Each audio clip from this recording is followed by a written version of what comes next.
My name is Kevin Ledama. I'm the technical product lead for the digital ID product. Before we can talk about digital ID, it's important to establish what identity is. So identity is essentially a set of attributes that define you, usually within context. So, for instance, if you're in the hospital, then who you are is a patient. When you're in school, who you are is a student. So basically, identity is who you are, but also the set of attributes about that define you within a context or within a relationship. So essentially, identity is the fundamental source of trust for any transaction, be it financial or otherwise. And none of those transactions could happen without establishing trust first. Trust is usually established among parties who know and can identify each other, right?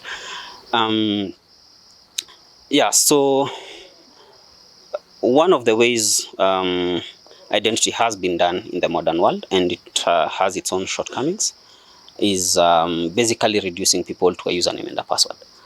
And that comes with its own costs because you find that you need to upload, say, maybe your ID card, or maybe just provide more information about yourself than you're willing to give a particular platform.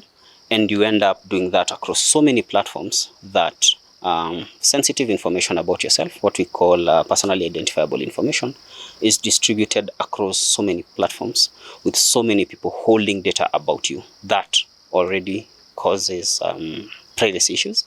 And one of the ways that has been abused in the country is, for instance, when you walk into a building and you have to, enter to sign your name, possibly provide your ID number and all that. And then later, maybe this has been very common. You get calls from random people, possibly feigning to be employees at a bank and attempting to get you to give up more information. So one of the things that that has caused is, of course, as I said, fraud.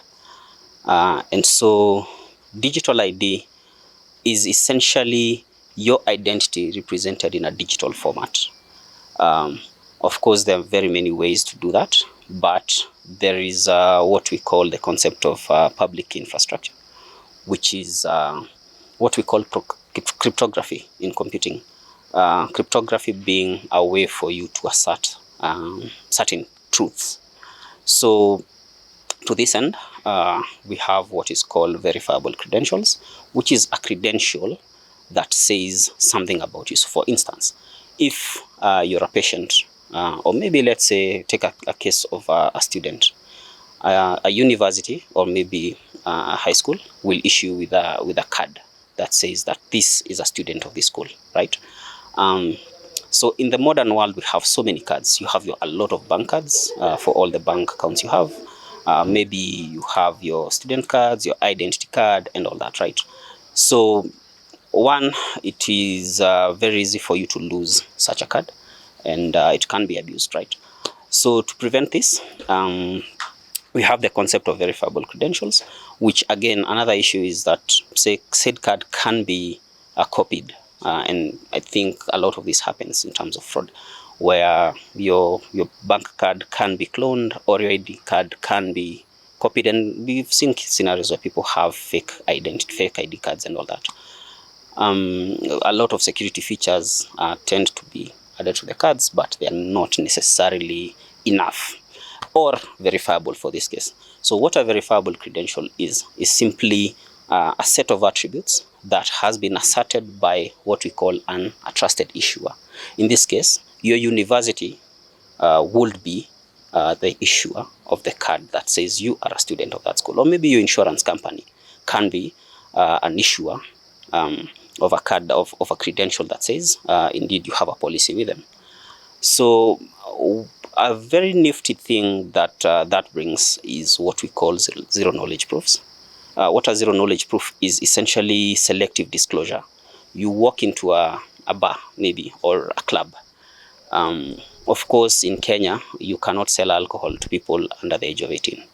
But the bouncer at the door They do not need to know anything more about it. They don't need to know your name. They don't need to see your date of birth. They do not need to know where you're from. And all this is information that is contained in your card. So that means every time you show him your card, they could possibly see too much information, more information about you than you're willing to give. And this does not just apply to, say, a club. It is worse because sometimes there are systems that require what we call know your customer.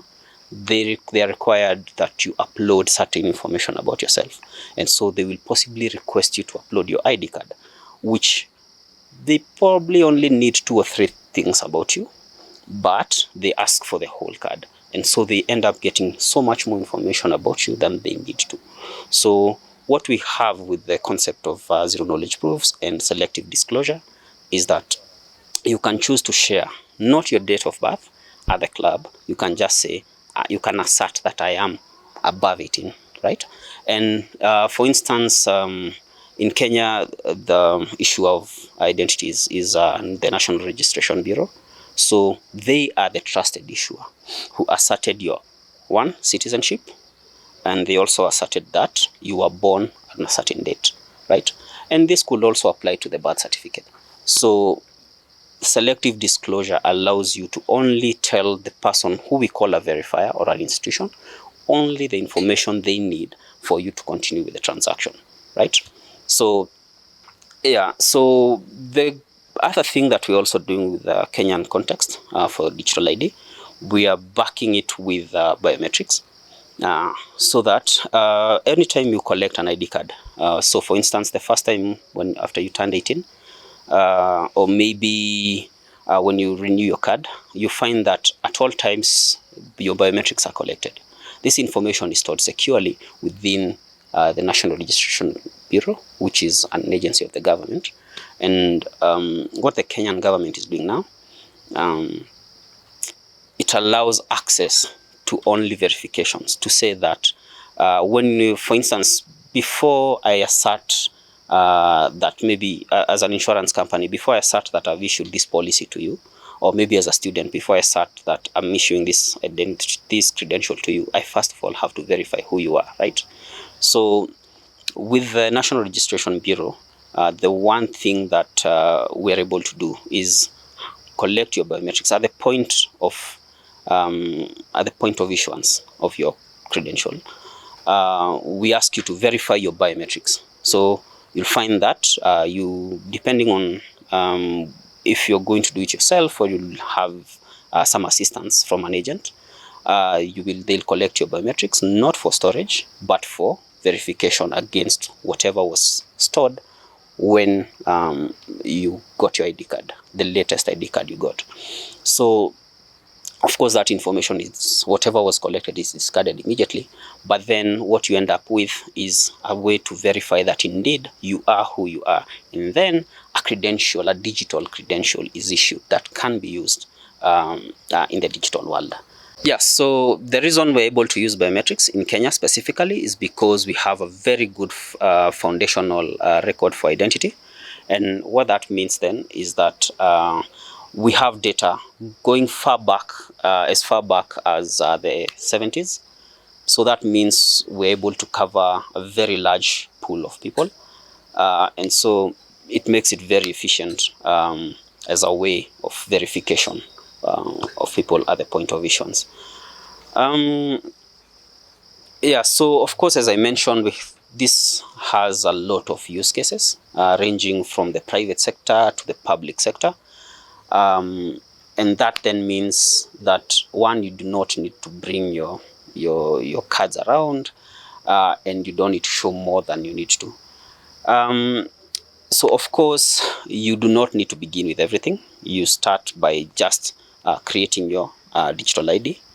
How you create your digital ID, maybe for those who are technical, as I mentioned, we work on the on the idea of cryptography in the public infrastructure. So that means what you have is you generate your own private key that is stored and only lives with you. It is not stored by, it's not assigned to you by the government. It is not assigned to you by anyone. That means it cannot be abused or misused. It is only with you. But then you create what we call a DID, or a decentralized ID, that is signed with your with your private key. So that also means all these credentials that are issued to you will be signed by the issuer, who also has their own key pair.